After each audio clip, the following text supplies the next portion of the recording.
ಈಕೆ social media influencer ಆಗಿರ್ತಾಳೆ. Promotion ಅಲ್ಲೂ ಕೂಡ ಪಾರ್ಟ್ನರ್ಶಿಪ್ ಅನ್ನ ಬೆಳೆಸ್ತಾಳೆ ಬೇರೆಯವ್ರ ಜೊತೆ. ಈಗ ಬ್ಲಾಕ್ ಮೇಲ್ ಕಿಲ್ಲರ್ ಆಗಿದ್ದಾಳ. ಹಾಗಾದ್ರೆ ಇದೆಲ್ಲವೂ ಕೂಡ ಷಡ್ಯಂತ್ರನ ಅನ್ನೋ ಪ್ರಶ್ನೆ ಹುಟ್ಟುತ್ತಾ ಇದೆ. ಪ್ರಮೋಷನ್ ಹೆಸರಲ್ಲಿ ಸ್ನೇಹ, ಡೇಟಿಂಗು, ಅದಾದ ನಂತರ ಬ್ಲಾಕ್ ಮೇಲ್ ಗಿಳಿದಿರುವಂತದ್ದು ಉದ್ಯಮಿಗೆ ಖಾಸಗಿ ಶಾಕ್ ಕೊಟ್ಟಿದೆ. ಈಗ ಸೋಷಿಯಲ್ ಮೀಡಿಯಾ ಸ್ಟಾರ್ ಕೊಟ್ಟಿರುವಂತ ಶಾಕ್ ಇದು. ಡೇಟಿಂಗ್ ಹೆಸರಲ್ಲಿ ಡರ್ಟಿ ಗೇಮ್ ಮಾಡಿ ಹನಿ ಟ್ರ್ಯಾಪ್ ಮಾಸ್ಟರ್ ಪ್ಲಾನ್ ಮಾಡ್ಕೊಂಡಿದ್ರ. ಸೋಷಿಯಲ್ ಮೀಡಿಯಾ ಇನ್ಫ್ಲುಯೆನ್ಸರ್ ಆಗಿರ್ತಾಳೆ. ಅದಾದ ನಂತರ ಪ್ರಮೋಷನ್ ಹೆಸರಲ್ಲಿ ಸ್ನೇಹ, ಅದಾದ ನಂತರ ಡೇಟಿಂಗ್, ಚಾಟಿಂಗ್ ಇದೆಲ್ಲವೂ ಕೂಡ ಆರಂಭ ಆಗಿದೆ. ಡೇಟಿಂಗ್ ಹೆಸರಲ್ಲಿ ಡರ್ಟಿ ಗೇಮ್ ಮಾಡಿರುವಂತದ್ದು, ಹನಿ ಟ್ರ್ಯಾಪ್ ಮಾಸ್ಟರ್ ಇವಳು ಅಂತ ಕ್ಲಿನಿಕ್ ಮಾಲೀಕನ ವಿಡಿಯೋ ಇಟ್ಕೊಂಡು ಬೆದರಿಕೆ ತಂತ್ರ ರೂಪಿಸಿದ್ಲು ಸೋಷಿಯಲ್ ಮೀಡಿಯಾ ಸ್ಟಾರ್. ಈಗ ವಸೂಲಿ ರಾಣಿ. ಕ್ಲಿನಿಕ್ ಪ್ರಮೋಷನ್ ಹೆಸರಲ್ಲಿ ಹನಿ ಟ್ರ್ಯಾಪ್ ಮಾಸ್ಟರ್ ಪ್ಲಾನ್ ಮಾಡ್ಕೊಂಡಿದ್ರ. ಪೊಲೀಸ್ ಕಟಕಟೆಯಲ್ಲಿ ಸೋಷಿಯಲ್ ಮೀಡಿಯಾ ಸ್ಟಾರ್ ಈಗ ನಿಂತಿದ್ದಾಳೆ. ಸೋಷಿಯಲ್ ಮೀಡಿಯಾ ಫೇಮ್ ಬಳಸಿ ಉದ್ಯಮಿಗೆ ಗಾಳ ಹಾಕಿದ್ರ ಅನ್ನುವಂತ ಪ್ರಶ್ನೆ. ಎಲ್ಲವೂ ಕೂಡ ಮಾಸ್ಟರ್ ಪ್ಲಾನ್ ಅಂತ. ಹಾಗಾಗಿ ಇದೆಲ್ಲವೂ ಕೂಡ ಸದ್ಯಕ್ಕೆ ಆಗ್ತಾ ಇರುವಂತಹ ಒಂದು ಬೆಳವಣಿಗೆ ನೋಡಿದ್ರೆ ಈ ಒಂದು ಪ್ರಕರಣದಲ್ಲಿ ಆಲ್ಮೋಸ್ಟ್ ಇವಳು ಹನಿ ಟ್ರ್ಯಾಪ್ ಪ್ರಕರಣದಲ್ಲಿ ಏಕೆಯೇ ಮಾಸ್ಟರ್ ಪ್ಲಾನ್ ಅನ್ನುವಂಥದ್ದು ಗೊತ್ತಾಗ್ತಾ ಇದೆ. ಹಾಗಾಗಿ ಸೋಷಿಯಲ್ ಮೀಡಿಯಾ ಫೇಮ್ ಬಳಸಿಕೊಂಡು ಉದ್ಯಮಿಗಳಿಗೆ ಗಾಳ ಹಾಕೋದು, ಮೊದಲನೇದಾಗಿ ಪ್ರಮೋಷನ್ ಹೆಸರಲ್ಲಿ ಅಂತಂದ್ರೆ ಕೊಲಾಬ್ರೇಷನ್ ಮಾಡ್ಕೊಳ್ಳಿ, ಪ್ರಮೋಷನ್ ಮಾಡ್ತೀವಿ, ಇಷ್ಟು ದುಡ್ಡು ಕೊಟ್ಟು ಪ್ರಮೋಷನ್ ಮಾಡ್ಕೋಬೇಕು ಆ ಅಕೌಂಟ್ಸ್ಗಳಿಂದ, ಈ ರೀತಿಯಾಗಿ ಪೋಸ್ಟ್ ಹಾಕೋದು. ಅದಾದ ನಂತರ ಸೋಷಿಯಲ್ ಮೀಡಿಯಾ ಅವ್ರ ಅಕೌಂಟ್ಸ್ ಜೊತೆ ಕೊಲಾಬ್ರೇಷನ್ ಮಾಡ್ಕೊಂಡು ಪ್ರಮೋಷನ್ ಮಾಡೋದು. ಅದಾದ್ಮೇಲೆ ಅವ್ರ ಜೊತೆ ಸ್ನೇಹ ಬೆಳೆಸೋದು, ಪರಿಚಯ ಆಗೋದು, ಡೇಟಿಂಗು, ಚಾಟಿಂಗು ಇದೆಲ್ಲವೂ ಕೂಡ ಆರಂಭ ಆಗೋದು. ಇದೆಲ್ಲ ಆದ್ಮೇಲೆ ಈಕೆ ಬ್ಲಾಕ್ ಮೇಲ್ ಮಾಡಕ್ ಇಳಿದಿದ್ಲ ಅನ್ನುವಂತ ಪ್ರಶ್ನೆ. ಹಾಗಾಗಿ ಇದೆಲ್ಲವೂ ಕೂಡ ಮಾಸ್ಟರ್ ಪ್ಲಾನ್. ಉದ್ಯಮಿಯ ಖಾಸಗಿ ವಿಡಿಯೋ ಇಟ್ಕೊಂಡು ಬೆದರಿಕೆ ಆರೋಪ ಕೇಳಿ ಬರ್ತಾ ಇದೆ. ಜಯನಗರ ಪೊಲೀಸ್ ಠಾಣೆ ಮೆಟ್ಟಲೇರಿರುವಂತಹ ಬ್ಲಾಕ್ ಮೇಲ್ ಕೇಸ್ ಇದು. ಉದ್ಯಮಿಗೆ 1.5 ಕೋಟಿ ರೂಪಾಯಿಗೆ ಬೇಡಿಕೆ ಇಟ್ಲಾಯ್ ಕಿರಾತಕಿ ಅನ್ನೋ ಪ್ರಶ್ನೆ. ಹಣ ಕೊಡದಿದ್ದಕ್ಕೆ ಪತ್ನಿಗೆ ವಿಡಿಯೋ ಕಳಿಸಿದ್ದಾಳೆ ಸಾಧನಾ ಶೆಟ್ಟಿ. ಉದ್ಯಮಿ ಸಂಸಾರದಲ್ಲಿ ವಿಡಿಯೋ ಸಿಡಿಸಿದಂತಹ ಇನ್ಫ್ಲುಯೆನ್ಸರ್ ಐಫೋನ್ ಅಂತೆ ಗೋಲ್ಡ್ ಚೈನ್ ಕೊಟ್ಟರು ಕೂಡ ಈ ಲೇಡಿಯ ಆಸೆ ಮಾತ್ರ ತೀರ್ಲಿಲ್ಲ. ಹಾಗಾಗಿ ಕೋಟಿ ಕೋಟಿ ಹಣ ಕೇಳಿರ್ತಾಳೆ, ಕೊಡಿ ಅಂತ ಹೇಳಿ. ಹಣ ಕೊಟ್ಟಿಲ್ಲ, ಬ್ಲಾಕ್ ಮೇಲ್ ಮಾಡಿದ್ಲು. ಅದಾದ ನಂತರ ಆ ಸೋಷಿಯಲ್ ಮೀಡಿಯಾ ಪರಿಚಯ ಆಗಿರ್ತಾನಲ್ಲ ಸೋಷಿಯಲ್ ಮೀಡಿಯಾದಲ್ಲಿ ಉದ್ಯಮಿ, ಅವರ ಹೆಂಡತಿಗೆ ವಿಡಿಯೋನ ಕಳಿಸ್ಬಿಡ್ತಾಳೆ. ಹಾಗಾಗಿ ಈತ ಐಫೋನ್ ಕೊಡಿಸ್ತಾನೆ, ಗೋಲ್ಡ್ ಚೈನ್ ಕೊಡಿಸ್ತಾನೆ, ಆದ್ರೂ ಕೂಡ ಕೇಳೋದಿಲ್ಲ. 1.5 ಕೋಟಿ ಕೊಟ್ಟಿಲ್ಲ ಅಂತಂದ್ರೆ ವೈರಲ್ ಮಾಡ್ತೀನಿ ಅಂತ ಹೇಳಿ ಎಚ್ಚರಿಕೆ ಕೊಟ್ಟಿರ್ತಾಳೆ. ಲಕ್ಷ ಲಕ್ಷ ಹಣ ಪಿಕ್ಕಿದ ಅಲ್ಲದೆ 1.5 ಕೋಟಿಗೆ ಬೇಡಿಕೆಯನ್ನ ಇಟ್ಟಿರುವಂತದ್ದು. ಮೊದಲನೇದಾಗಿ ಸೋಷಿಯಲ್ ಮೀಡಿಯಾದಲ್ಲಿ ಪರಿಚಯ ಆಗೋದು. ಬೆಂಗಳೂರಿನ ಉದ್ಯಮಿ ಬ್ಲಾಕ್ ಮೇಲ್ ಪ್ರಕರಣ ಏನಿದೆ ಈಗ ಜಯನಗರ ಪೊಲೀಸ್ ಠಾಣೆ ಮೆಟ್ಟಲೇರ್ತಾ ಇದೆ. ಕಾರಣ ಏನು ಅಂತಂದ್ರೆ ಸಾಧನಾ ಶೆಟ್ಟಿ ಈಕೆ ಸೋಷಿಯಲ್ ಮೀಡಿಯಾ ಇನ್ಫ್ಲುಯೆನ್ಸರ್ ಆಗಿರುವಂತದ್ದು. ಈ ಒಂದು ಅಕೌಂಟ್ ಜೊತೆ ಕೊಲಾಬ್ರೇಷನ್ ಮಾಡ್ಕೋಬೇಕು, ಪ್ರಮೋಷನ್ ಮಾಡ್ಲಿಕ್ಕೆ ಅಂತ ಹೇಳಿ ಈ ಉದ್ಯಮಿನ ಪರಿಚಯ ಮಾಡ್ಕೊಳ್ತಾಳೆ. ಅದಾದ ನಂತರ ಡೇಟಿಂಗು, ಚಾಟಿಂಗು, ಮೆಸೇಜು ಎಲ್ಲವೂ ಕೂಡ ಆಗುತ್ತೆ. ಅದಾದ್ಮೇಲೆ ಖಾಸಗಿ ವಿಡಿಯೋ ಇಟ್ಕೊಂಡಿರ್ತಾಳೆ, ಒಂದು ವಿಡಿಯೋ ಇಟ್ಕೊಂಡು ಬ್ಲಾಕ್ ಮೇಲ್ ಮಾಡ್ತಿರ್ತಾಳೆ. ಎಲ್ಲ ಕೊಡ್ಸಿರ್ತಾನೆ ಇವನು, ಆದ್ರೂ ಕೂಡ 1.5 ಕೋಟಿ ಹಣ ಕೊಡು ಅಂತ ಹೇಳಿ ಡಿಮಾಂಡ್ ಇಡ್ತಾಳೆ. ಯಾವಾಗ ಆತ 1.5 ಕೋಟಿ ಹಣ ಕೊಡೋದಿಲ್ವೋ ನಿನ್ನ ಹೆಂಡತಿಗೆ ಕಳಿಸ್ತೀನಿ ವಿಡಿಯೋನ ಅಂತ ಹೇಳಿ ಹೆಂಡತಿಗೆ ಆ ವಿಡಿಯೋನ ಕಳಿಸಿರುವಂತದ್ದು. ಹಾಗಾಗಿ ಈ ರೀತಿಯಾಗಿ ವಿಡಿಯೋ ಇಟ್ಕೊಂಡು ನನ್ನ ಬ್ಲಾಕ್ ಮೇಲ್ ಮಾಡ್ತಿದ್ದಾಳೆ ಅಂತ ಹೇಳಿ ಉದ್ಯಮಿ ಈಗ ಆರೋಪ ಮಾಡ್ತಿದ್ದಾರೆ. ಬೆಂಗಳೂರಿನ ಉದ್ಯಮಿ ಕಾರ್ತಿಕ್ ಬ್ಲಾಕ್ ಮೇಲ್ ಪ್ರಕರಣ ಇದು. ಬರೋಬ್ಬರಿ 1.5 ಕೋಟಿ ರೂಪಾಯಿ ನೀಡುವಂತೆ ಸಾಧನಾ ಶೆಟ್ಟಿ ಬೇಡಿಕೆ ಇಟ್ಟಿದ್ದಾಳೆ. ಈಗಾಗಲೇ 10 ಲಕ್ಷ ನಗದು, 5 ಲಕ್ಷ ಆನ್ಲೈನ್, 5 ಲಕ್ಷ ಕ್ಯಾಶ್ ಪಡೆದಿದ್ದಾಳೆ ಸಾಧನಾ ಶೆಟ್ಟಿ.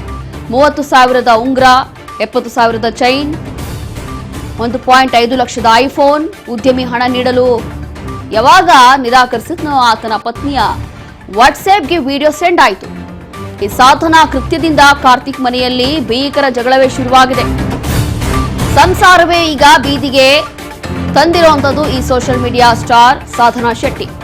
ಜಯನಗರ ಪೊಲೀಸ್ ಪ್ರಾಥಮಿಕ ವಿಚಾರಣೆಯಲ್ಲಿ ತಪ್ಪನ್ನ ಮಾತ್ರ ಒಪ್ಪಿಕೊಳ್ತಾಳಾ ಅಥವಾ ಇಲ್ವಾ ಅಂತ ಹೇಳಿ ಗೊತ್ತಿಲ್ಲ. ಸದ್ಯಕ್ಕೆ ತನಿಖೆ ಆರಂಭ ಆಗಿದೆ. ಮತ್ತೊಮ್ಮೆ ವಿಚಾರಣೆಗೆ ಹಾಜರಾಗಿ ಅಂತ ಹೇಳಿ ಪೊಲೀಸರು 2ನೇ ಬಾರಿ ಈಗ ನೋಟಿಸ್ ಕೂಡ ಜಾರಿ ಮಾಡಿದ್ದಾರೆ ಅನ್ನುವಂಥದ್ದು ಗೊತ್ತಾಗ್ತಾ ಇದೆ.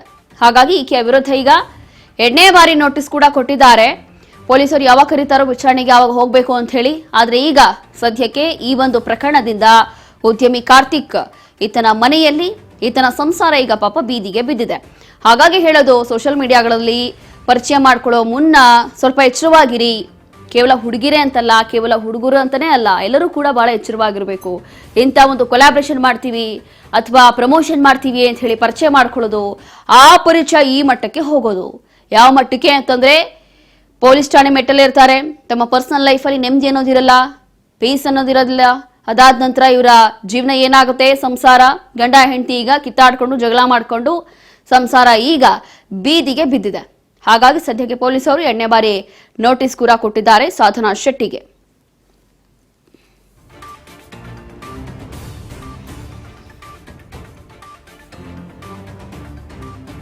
ಮತ್ತಷ್ಟು ಮಾಹಿತಿಯನ್ನ ಕೊಡ್ತಾರೆ ನಮ್ಮ ಪ್ರತಿನಿಧಿ ಅಜಯ್.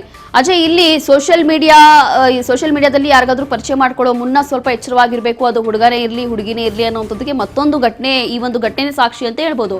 ಈಗ ಇವಳಿಗೆ 2ನೇ ಬಾರಿ ನೋಟಿಸ್ ಕೊಟ್ಟಿದ್ದಾರಂತೆ ಸಾಧನಾ ಶೆಟ್ಟಿಗೆ. ಈಕೆ ಕೂಡ ಒಬ್ಳು ಇನ್ಫ್ಲುಯೆನ್ಸರ್ ಆಗಿರ್ತಾಳೆ. ಏನಕ್ಕೆ ಆ ಥರ ಮಾಡಿದ್ಲು ಅಂತಂದ್ರೆ, ಈ ರೀತಿಯಾಗಿ ಬ್ಲಾಕ್ ಮೇಲ್ ಮಾಡೋದು ಏನಕ್ಕೆ? ಅದಾದ ನಂತರ ಈ ಹಿಂದೆ ಇಂಥದ್ದೇನಾದ್ರೂ ಮಾಡಿದ್ಲ ಇವಳು? ಏನಿದೆ ಹೆಚ್ಚಿನ ಮಾಹಿತಿ? ಅಂದ್ರೆ ಇಲ್ಲಿ ಸೋಷಿಯಲ್ ಮೀಡಿಯಾ ಸ್ಟಾರ್ ಆಗಿದ್ದಂತ ಸಾಧನಾ ಶೆಟ್ಟಿ ವಿರುದ್ಧ ಗಂಭೀರವಾದಂತಹ ಆರೋಪಗಳು ಕೂಡ ಕೇಳಿ ಬರ್ತಾ ಇದೆ. ಪ್ರಮುಖವಾಗಿ ಈಕೆಯ ವಿರುದ್ಧವಾಗಿ ಕಳೆದ 13ನೇ ತಾರೀಕು ಜಯನಗರ ಪೊಲೀಸ್ ಠಾಣೆಯಲ್ಲಿ ಒಂದು ಎಫ್ಐಆರ್ ಕೂಡ ದಾಖಲಾಗುತ್ತೆ. ಉದ್ಯಮಿ ಆಗಿರುವಂತ ಕಾರ್ತಿಕ್ ಏನಿದ್ದಾರೆ ಒಂದು ದೂರನ್ನ ದಾಖಲಿಸ್ತಾರೆ. ಈ ರೀತಿಯಾಗಿ ಒಂದು ಪ್ರಮೋಷನ್ ವಿಚಾರದಲ್ಲಿ ಒಂದು ಪರಿಚಯ ಆಗಿದ್ದಂತ ಸಾಧನಾ ಶೆಟ್ಟಿ ಹಲವು ದಿನಗಳ ನಂತರವಾಗಿ ನಮ್ಗೆ ಪರಿಚಯ ಸ್ನೇಹವಾಗಿ ನಂತರ ಇಬ್ರು ಕೂಡ ಕೆಲವೊಂದಷ್ಟು ಪ್ರಾಜೆಕ್ಟ್ ನಲ್ಲಿ ಕೆಲಸವನ್ನು ಕೂಡ ಮಾಡ್ತಾ ಇದ್ವಿ. ಅದಾದ್ಮೇಲೆ ಇಬ್ರು ಕೂಡ ಆತ್ಮೀಯತೆ ಬೆಳೀತು. ನಂತರ ಇಬ್ರು ಕೂಡ ಜೊತೆಲಿದ್ವಿ. ಆ ಒಂದು ಸಂದರ್ಭದಲ್ಲಿ ನನ್ಗೆ ಗೊತ್ತಿಲ್ಲದ ಹಾಗೆ ಖಾಸಗಿ ಫೋಟೋಗಳನ್ನ ಹಾಗೂ ಖಾಸಗಿ ವಿಡಿಯೋಗಳನ್ನ ತೆಗೆದುಕೊಂಡು ನಾವಿಬ್ರು ಜೊತೆಲಿದ್ದಂತ ವಿಡಿಯೋಗಳನ್ನ ಇಟ್ಕೊಂಡು ಬ್ಲಾಕ್ ಮೇಲ್ ಅನ್ನ ಮಾಡ್ತಾ ಇದ್ದಾಳೆ ಅಂತ ಹೇಳಿ ನೇರವಾಗಿ ಆರೋಪವನ್ನ ಮಾಡಿರುವಂತದ್ದು. ಜೊತೆಗೆ ಯಾವಾಗ ಈ ಸಾಧನಾ ಶೆಟ್ಟಿ ಕೆಲವೊಂದಷ್ಟು ವಿಡಿಯೋಗಳನ್ನ ತೋರಿಸಿ ನನಗೆ ಇಷ್ಟಿಷ್ಟು ಹಣವನ್ನ ಬೇಕು ಅಂತ ಹೇಳಿ ಕೇಳಿದಂತ ಸಂದರ್ಭದಲ್ಲಿ ಅಕೌಂಟ್ ಥ್ರೂ ಒಂದು 5 ಲಕ್ಷ ಹಣವನ್ನು ಕೂಡ ಟ್ರಾನ್ಸ್ಫರ್ ಅನ್ನ ಮಾಡಿರ್ತಾನೆ ಈ ಕಾರ್ತಿಕ್. ಜೊತೆಗೆ 5 ಲಕ್ಷ ನಗದು ರೂಪದಲ್ಲೂ ಕೂಡ ಕೊಟ್ಟಿರ್ತಾನೆ. ಅದಾದ ನಂತರವಾಗಿ ಮತ್ತೆ ಹಣಕ್ಕೆ ಬೇಡಿಕೆಯನ್ನ ಇಟ್ಟಿರ್ತಾಳೆ. ನಂತರ ಎಷ್ಟು ಬಾರಿ ಹೇಳಿದ್ರು ಕೂಡ ಹಣಕ್ಕೆ ಬೇಡಿಕೆಯನ್ನ ಇಡುವಂತ ಕೆಲಸವನ್ನ ಮಾಡ್ತಾ ಇರ್ತಾಳೆ. ಕೊನೆಗೆ ಫೈನಲ್ ಸೆಟ್ಲ್ಮೆಂಟ್ ಅಂತ ಹೇಳಿ ನನಗೆ 1.5 ಕೋಟಿ ಹಣವನ್ನ ಕೊಟ್ರೆ ನಾನು ಈ ವಿಡಿಯೋಗಳನ್ನ ಡಿಲೀಟ್ ಮಾಡ್ತೀನಿ ಅಂತ ಹೇಳಿ ಬ್ಲಾಕ್ ಮೇಲ್ ಮಾಡೋದಕ್ಕೆ ಶುರು ಆಗ್ತಾಳೆ. ಇದೇ ವಿಚಾರವಾಗಿ 1.5 ಕೋಟಿ ಕೇಳಿದಂತ ಸಂದರ್ಭದಲ್ಲಿ ಹಣವನ್ನ ಕೊಡೋದಕ್ಕೆ ಆಗೋದಿಲ್ಲ ಅಂತ ಯಾವಾಗ ಉದ್ಯಮಿ ಕಾರ್ತಿಕ್ ಹೇಳ್ತಾನೆ, ಅವಾಗ ನೇರವಾಗಿ ಕಾರ್ತಿಕ್ ಮತ್ತಿಗೆ ಒಂದು ಮೊಬೈಲ್ ಮುಖಾಂತರವಾಗಿ ಒಂದು ಹಣವನ್ನ ಕೊಡ್ಲಿಲ್ಲ ಅಂತೇಳಿ ಆ ವಿಡಿಯೋಗಳನ್ನ ಶೇರ್ ಮಾಡುವಂತ ಕೆಲಸವನ್ನ ಆಕೆ ಸಾಧನಾ ಶೆಟ್ಟಿ ಮಾಡಿರ್ತಾಳೆ. ಇದೇ ವಿಚಾರವಾಗಿ ಸಾಧನಾ ಶೆಟ್ಟಿ ಮಾಡಿದಂತ ವಿಡಿಯೋಗೆ ಸಂಬಂಧಪಟ್ಟ ಹಾಗೆ ಈ ವಿಡಿಯೋವನ್ನ ನೋಡಿದಂತ ಕಾರ್ತಿಕ್ ಪತ್ನಿ ಸಾಕಷ್ಟು ಗಲಾಟೆಯನ್ನ ಕಾರ್ತಿಕ್ ಬಳಿ ಮಾಡ್ತಾಳೆ. ನಂತರ ಇಬ್ಬರ ಒಂದು ಫ್ಯಾಮಿಲಿ ಕೂಡ ಡಿಸ್ಪ್ಯೂಟ್ ಆಗುತ್ತೆ. ಇದೇ ವಿಚಾರವಾಗಿ ನಂತರ ಉದ್ಯಮಿ ಕಾರ್ತಿಕ್ ಏನಿದ್ದಾನೆ ನೇರವಾಗಿ ಜಯನಗರ ಪೊಲೀಸ್ನವ್ರಿಗೆ ಒಂದು ದೂರನ್ನ ಕೊಡ್ತಾರೆ. ಅಂದ್ರೆ ಈ ರೀತಿಯಾಗಿ ಸಾಧನಾ ಶೆಟ್ಟಿ ಅನ್ನೋಳು ನನಗೆ ಈ ರೀತಿಯಾಗಿ ಬ್ಲಾಕ್ ಮೇಲ್ ಅನ್ನ ಮಾಡ್ಕೊಂಡು ಹಣನ ವಸೂಲಿ ಮಾಡಿದ್ದಾಳೆ, ಇದು ನಿರಂತರವಾಗಿ ಕಾಟವನ್ನ ಕೊಡ್ತಾ ಇದ್ದಾಳೆ ಅಂತ ಹೇಳಿ ನೇರವಾಗಿ ಆರೋಪವನ್ನ ಮಾಡಿ ಎಫ್ಐಆರ್ ಕೂಡ ದಾಖಲಿಸ್ತಾನೆ. ಎಫ್ಐಆರ್ ದಾಖಲಾಗ್ತಿದ್ದಂತೆ ಜಯನಗರ ಪೊಲೀಸ್ನವರು ಮೊದಲಿಗೆ ಸಾಧನಾ ಶೆಟ್ಟಿಗೆ ನೋಟಿಸ್ ಕೊಡುವಂತ ಕೆಲಸವನ್ನ ಮಾಡ್ತಾರೆ. ನೋಟಿಸ್ ಕೊಟ್ಟಂತ ನಂತರವಾಗಿ 1 ವಾರದ ಒಳಗಾಗಿ ವಿಚಾರಣೆಗೆ ಹಾಜರಾಗಬೇಕು, ನಿಮ್ಮ ಹೇಳಿಕೆಯನ್ನ ದಾಖಲಿಸಬೇಕು ಅಂತ ಹೇಳಿ ಸೂಚನೆಯನ್ನ ಕೊಟ್ಟಿರ್ತಾರೆ. ನಂತರ ಸಾಧನಾ ಶೆಟ್ಟಿ ಕೂಡ ಕಳೆದ 3 ದಿನಗಳ ಹಿಂದೆ ಅಷ್ಟೇ ಹೋಗಿ ಒಂದು ಹೇಳಿಕೆಯನ್ನ ದಾಖಲಿಸಿದ್ದಾಳೆ. ನನ್ನ ಬಳಿ ಯಾವುದೇ ರೀತಿಯಾದಂತ ಖಾಸಗಿ ವಿಡಿಯೋಗಳು ಫೋಟೋಗಳು ನನ್ನ ಬಳಿ ಇಲ್ಲ, ಇವೆಲ್ಲ ಸುಳ್ಳು ಅಂತ ಹೇಳಿ ಒಂದು ಹೇಳಿಕೆಯನ್ನ ಕೂಡ ಕೊಟ್ಟಿರ್ತಾಳೆ. ಇದಾದ ನಂತರವಾಗಿ ಇದೀಗ ಜಯನಗರ ಪೊಲೀಸರು ಕಾರ್ತಿಕ್ ಪತ್ನಿಗೆ ಒಂದು ಹೇಳಿಕೆಯನ್ನ ದಾಖಲಿಸಬೇಕು, ನೀವು ಕೂಡ ಬಂದು ವಿಚಾರಣೆಗೆ ಹಾಜರಾಗಬೇಕು, ನಿಮ್ಮ ಹೇಳಿಕೆಯನ್ನ ದಾಖಲು ಮಾಡ್ಬೇಕು ಅಂತ ಹೇಳಿ ಸೂಚನೆಯನ್ನ ಕೊಟ್ಟಿದ್ದಾರೆ. ಆದ್ರೆ ಇಲ್ಲಿ ಕಾರ್ತಿಕ್ ಪತ್ನಿ ಹೈದರಾಬಾದ್ ಅಲ್ಲಿ ಇರುವಂತ ಕಾರಣ ಕೆಲವೊಂದಷ್ಟು ಸಮಯವನ್ನ ಕೇಳಿದರೆ ಅವರು ಕೂಡ ವಿಚಾರಣೆಗೆ ಹಾಜರಾಗಬೇಕಾಗುತ್ತೆ, ಅವರ ಒಂದು ಸ್ಟೇಟ್ಮೆಂಟ್ ಅನ್ನು ಕೂಡ ಕೊಡ್ಬೇಕಾಗುತ್ತೆ. ಹೀಗಾಗಿ ಪೊಲೀಸ್ನವರು ಇತ್ತ ಕಾರ್ತಿಕ್ ಪತ್ನಿ ಹೈದರಾಬಾದ್ ನಿಂದ ಬಂದಂತ ನಂತರವಾಗಿ ಅವರ ಒಂದು ಹೇಳಿಕೆಯನ್ನು ಕೂಡ ದಾಖಲು ಮಾಡ್ಕೊಳ್ಬೇಕಾಗುತ್ತೆ. ನಂತರವಾಗಿ ಮತ್ತೆ ಸಾಧನಾ ಶೆಟ್ಟಿಗೆ ಮತ್ತೆ ನೋಟಿಸ್ ಅನ್ನ ಕೊಟ್ಟು ಅವರ ಹೇಳಿಕೆಯನ್ನ ದಾಖಲು ಮಾಡ್ಕೊಳ್ಳೋದಕ್ಕೆ ಮುಂದಾಗಿದ್ದಾರೆ. ಸದ್ಯ ಇಲ್ಲಿ ವಿಡಿಯೋ ಶೇರ್ ಆಗಿರುವಂತದ್ದು ಖಂಡಿತವಾಗಿಯೂ ದೃಢ ಆಗಿದೆ. ಯಾಕಂದ್ರೆ ಯಾವಾಗ ಹಣವನ್ನ ಕೊಡೋದಿಲ್ಲ ಅಂತ ಹೇಳಿ ಉದ್ಯಮ ಕಾರ್ತಿಕ್ ಹೇಳ್ತಾನೋ, ಈ ಸಾಧನಾ ಶೆಟ್ಟಿ ಒಂದು ಖಾಸಗಿ ಫೋಟೋ ಹಾಗೂ ವಿಡಿಯೋಗಳನ್ನ ಜೊತೆಯಲ್ಲಿ ಇದ್ದಂತ ವಿಡಿಯೋಗಳನ್ನ ಅವರ ಪತ್ನಿಗೆ ಕಳಿಸಿರೋದ್ರಿಂದ ಆ ಒಂದು ಶೇರ್ ಆಗಿರುವಂತ ವಿಚಾರ ಕೂಡ ಈಗ ದೃಢ ಆಗಿದೆ ಪೊಲೀಸರ ತನಿಖೆ ವೇಳೆ. ಹೀಗಾಗಿ ಮತ್ತೆ ನೋಟಿಸ್ ಕೊಟ್ಟು ಆಕೆಯನ್ನ ವಿಚಾರಣೆಗೆ ಕರೆದು ಒಂದು ತನಿಖೆ ಮಾಡುವಂತ ಕೆಲಸವನ್ನ ಮಾಡೋದಕ್ಕೆ ಮುಂದಾಗಿದ್ದಾರೆ ಜಯನಗರ ಪೊಲೀಸರು. ರೋಶ್ನಿ, ಸಂಜಯ್, ಇಲ್ಲಿ ವಿಶೇಷವಾಗಿ ಈಗ ವಿಡಿಯೋಗಳನ್ನ ಇಟ್ಕೊಂಡು ಇವಳು ಬ್ಲಾಕ್ ಮೇಲ್ ಮಾಡ್ತಿದ್ದಾಳೆ, ಪತ್ನಿ ಕಳಿಸಿದ್ದಾಳೆ ಅಂತಂದ್ರೆ ಅದು ಎಂತ ವಿಡಿಯೋಗಳನ್ನ ಇವಳು ಕಳಿಸಿದ್ದಾಳೆ ಅನ್ನೋ ಪ್ರಶ್ನೆ ಹುಟ್ಟುತ್ತೆ. ಅದರ ಜೊತೆಗೆ ಇವರಿಬ್ರು ಎಷ್ಟು ದಿನದಿಂದ ಪರಿಚಯ ಆಗಿದ್ರು, ಹೇಗೆ ಈಗ ಸೋಷಿಯಲ್ ಮೀಡಿಯಾ ಮೂಲಕ ಪರಿಚಯ ಆಗ್ತಾರೆ, ಬಟ್ ಎಷ್ಟು ದಿನದಿಂದ ಇವ್ರು ರಿಲೇಶನ್ಶಿಪ್ ಅಲ್ಲಿ ಇದ್ರು ಅಥವಾ ಬೇರೆ ಏನಾದ್ರು ಇತ್ತಾ ಇಲ್ಲ ಅಂತಂದ್ರೆ ಈಗ ಪ್ರಾಥಮಿಕ ತನಿಖೆ ನಡೀತಾ ಇದೆ. ಆ ಪ್ರಾಥಮಿಕ ತನಿಖೆಯಲ್ಲಿ ಸಾಧನಾ ಶೆಟ್ಟಿ ಏನ್ ಹೇಳಿದ್ದಾಳೆ ಅಂತಂದ್ರೆ, ಈ ಹಿಂದೆಯೂ ಏನಾದ್ರೂ ಇಂಥ ಪ್ರಕರಣಗಳಲ್ಲಿ ಈಕೆ ಭಾಗಿಯಾಗಿದ್ದಾಳ, ಇನ್ನ ಅದೆಷ್ಟು ಜನ ಕಾಂಟ್ಯಾಕ್ಟ್ ಅಲ್ಲಿ ಇರ್ಬೋದು ಇವಳಿಗೆ ಅಂತ ಈ ತರ.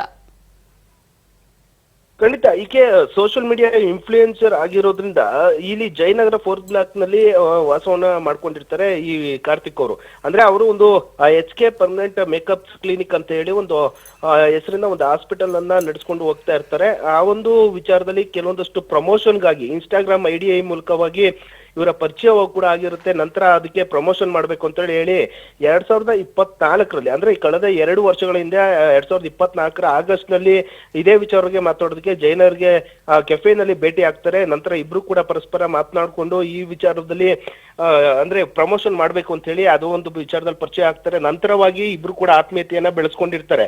ಆದ್ರೆ ಯಾವಾಗ ಸಲಿಗೆ ಹೆಚ್ಚಾಗುತ್ತೋ ಇಬ್ರು ಕೂಡ ರಿಲೇಶನ್ಶಿಪ್ ಅಲ್ಲಿ ಇರೋದು ಕೂಡ ಆಕೆ ಒಂದು ಸ್ಟೇಟ್ಮೆಂಟ್ ಅಲ್ಲಿ ಕೊಟ್ಟಿದ್ದಾಳೆ. ಹೌದು, ನಾವು ರಿಲೇಶನ್ಶಿಪ್ ಅಲ್ಲಿ ಇದ್ದಿದ್ದು ನಿಜ, ಆದ್ರೆ ಯಾವುದೇ ರೀತಿಯಾದಂತ ವಿಡಿಯೋಗಳನ್ನ ಮಾಡ್ಕೊಂಡಿಲ್ಲ ಅಂತ ಆಕೆ ಹೇಳಿಕೆಯನ್ನ ಕೊಟ್ಟಿದ್ದಾಳೆ. ಆದ್ರೆ ಇಲ್ಲಿ ಪೊಲೀಸರ ತನಿಖಾ ಹಂತದಲ್ಲಿ ಕಾರ್ತಿಕ್ ಪತ್ನಿಗೆ ಆಕೆ ವಿಡಿಯೋವನ್ನ ಕಳ್ಸಿರೋದು ಕೂಡ ಕನ್ಫರ್ಮ್ ಆಗಿದೆ. ಯಾಕಂದ್ರೆ ಖಾಸಗಿ ವಿಡಿಯೋಗಳು ಅಂತಂದ್ರೆ ಆತ ಅರಬೆತ್ಲೆ ಆಗಿರುವಂತ ವಿಡಿಯೋಗಳನ್ನೇ ಕಳ್ಸಿದ್ದಾಳೆ ಅಂತ ಹೇಳಿ ನೇರವಾಗಿ ಆರೋಪವನ್ನ ಈಗಾಗಲೇ ಮಾಡ್ತಿರುವಂತದ್ದು. ಜೊತೆಗೆ ಇಬ್ರು ಕೂಡ ಇರುವಂತ ಸಂದರ್ಭದಲ್ಲಿ ಕೆಲವೊಂದಷ್ಟು ಪ್ರೈವೇಟ್ ಫೋಟೋಗಳನ್ನ ತೆಗೆದುಕೊಂಡಿರ್ತಾರೆ ಇಬ್ರು. ಆ ಒಂದು ಫೋಟೋಗಳು ಜೊತೆಗೆ ವಿಡಿಯೋಗಳನ್ನು ಕೂಡ ಶೇರ್ ಮಾಡಿರೋದು ಈಗಾಗಲೇ ತನಿಖಾ ಹಂತದಲ್ಲಿ ದೃಢವಾಗಿದೆ. ಹೀಗಾಗಿ ಆಕೆ ಕಳಿಸಿದಂತ ವಿಡಿಯೋವನ್ನ ಇಟ್ಕೊಂಡು ಅವರ ಪತ್ನಿ ಕೂಡ ಗಲಾಟೆಯನ್ನ ಮಾಡಿದ್ದಾರೆ. ಹೀಗಾಗಿ ಈ ಒಂದು ವಿಚಾರಕ್ಕೆ ಸಂಬಂಧಪಟ್ಟಂತೆ ತನಿಖೆಯನ್ನ ಮಾಡೋದಕ್ಕೆ ಪೊಲೀಸ್ನವರು ಮುಂದಾಗಿರುವಂತದ್ದು. ಸದ್ಯ 2ನೇ ಬಾರಿ ನೋಟಿಸ್ ಕೊಡೋದಕ್ಕಿಂತ ಮುಂಚಿತವಾಗಿ ಕಾರ್ತಿಕ್ ಅವರ ಪತ್ನಿಯ ಒಂದು ಹೇಳಿಕೆ ಕೂಡ ಪ್ರಾಮುಖ್ಯತೆನ ಪಡ್ಕೊಳ್ಳುತ್ತೆ. ಈ ಒಂದು ಪ್ರಕರಣದಲ್ಲಿ ಅವರು ಯಾವ ರೀತಿಯಾಗಿ ಸ್ಟೇಟ್ಮೆಂಟ್ ಅನ್ನ ಕೊಡ್ತಾರೆ, ಯಾವಾಗ ಈ ಒಂದು ವಿಡಿಯೋಗಳನ್ನ ಶೇರ್ ಮಾಡಿದ್ರು, ಯಾವಾಗ ಆ ವಿಡಿಯೋಗಳನ್ನ ಶೇರ್ ಮಾಡುವಂತ ಸಂದರ್ಭದಲ್ಲಿ ಏನಾದ್ರೂ ಪತ್ನಿ ಜೊತೆ ಮಾತುಕತೆಯನ್ನ ನಡೆಸಿದ್ರ, ಅಥವಾ ಈ ಒಂದು ವಿಡಿಯೋವನ್ನ ಇಟ್ಕೊಂಡು ಪತ್ನಿಗೂ ಕೂಡ ಏನಾದ್ರೂ ಬ್ಲಾಕ್ ಮೇಲ್ ಅನ್ನ ಮಾಡಿದ್ರ, ಈ ಎಲ್ಲಾ ವಿಚಾರವನ್ನ ಕೆಲವೊಂದಷ್ಟು ತನಿಖೆಯನ್ನ ಮಾಡ್ಬೇಕಾಗುತ್ತೆ. ಹೀಗಾಗಿ ಜಯನಗರ ಪೊಲೀಸ್ನವರು ಸದ್ಯ ನೋಟಿಸ್ ಕೊಡುವಂತ ಕೆಲಸದಲ್ಲಿ ಮಾಡುವಂತದ್ದು. ಮೊದಲನೇ ನೋಟಿಸ್ಗೆ ಹೇಳಿಕೆನ ದಾಖಲಿಸಿಕೊಂಡಿದ್ದಾರೆ. ಮತ್ತೊಂದು ಬಾರಿ ಹೇಳಿಕೆನ ತೆಗೆದುಕೊಳ್ಳುವಂತ ಮುಂಚಿತವಾಗಿ ಅವರ ಪತ್ನಿ ಕೂಡ ಒಂದು ಸ್ಟೇಟ್ಮೆಂಟ್ ಅನ್ನ ಕೊಡಬೇಕಾಗುತ್ತೆ ಈ ಪ್ರಕರಣದಲ್ಲಿ. ಹೀಗಾಗಿ ಪೊಲೀಸ್ನವರು ಪತ್ನಿಗೆ ಈಗಾಗಲೇ ನೋಟಿಸ್ ಅನ್ನ ಕೊಡುವಂತ ಕೆಲಸವನ್ನ ಮಾಡಿದರೆ, ನಿಮ್ಮ ಹೇಳಿಕೆನೂ ಕೂಡ ದಾಖಲಿಸಿ ನಂತರ ಈ ಒಂದು ವಿಚಾರಣೆಯನ್ನ ಮಾಡ್ಬೇಕಾಗುತ್ತೆ ಅಂತ ಹೇಳಿ. ಹೀಗಾಗಿ ಅವರು ಪತ್ನಿ ಕೂಡ ಒಂದು ಹೇಳಿಕೆನ ದಾಖಲಿಸಿದ ನಂತರವಾಗಿ ಮತ್ತೆ ಸಾಧನ ಶೆಟ್ಟಿಗೆ ಮತ್ತೊಂದು 2ನೇ ಬಾರಿ ನೋಟಿಸ್ ಕೊಟ್ಟು ಆಕೆಯನ್ನು ಕೂಡ ಕರೆಸಿ ತನಿಖೆ ಮಾಡುವಂತ ವಿಚಾರಣೆ ಮಾಡುವಂತ ಕೆಲಸವನ್ನು ಕೂಡ ಜಯನಗರ ಪೊಲೀಸ್ನವರು ಮಾಡ್ಬೇಕಾಗುತ್ತೆ. Roshni. Yes, thank you Ajay ನಿಮ್ಮೆಲ್ಲ ಮಾಹಿತಿಗಾಗಿ. ಹೀಗೆ ಸದ್ಯಕ್ಕೆ ಈಗ ಪೊಲೀಸರು 2ನೇ ಬಾರಿ ನೋಟಿಸ್ ಕೊಟ್ಟಿದ್ದಾರಂತೆ ಸಾಧನಾ ಶೆಟ್ಟಿಗೆ 2ನೇ ಬಾರಿ ನೋಟಿಸ್ ಕೊಟ್ಟಿದ್ದಾರೆ. ಅದಾದ ನಂತರ ವಿಚಾರಣೆಯ ನಂತರ ನಿಜವಾಗ್ಲೂ ಯಾರೆಷ್ಟು ಸತ್ಯ ಹೇಳ್ತಿದ್ದಾರೆ, ಯಾರೆಷ್ಟು ಸುಳ್ಳು ಹೇಳ್ತಿದ್ದಾರೆ ಅನ್ನೋಂಥದ್ದು 2ನೇ ಬಾರಿ ವಿಚಾರಣೆಯ ಸಂದರ್ಭದಲ್ಲಿ ಎಲ್ಲವೂ ಕೂಡ ಗೊತ್ತಾಗಲಿದೆ.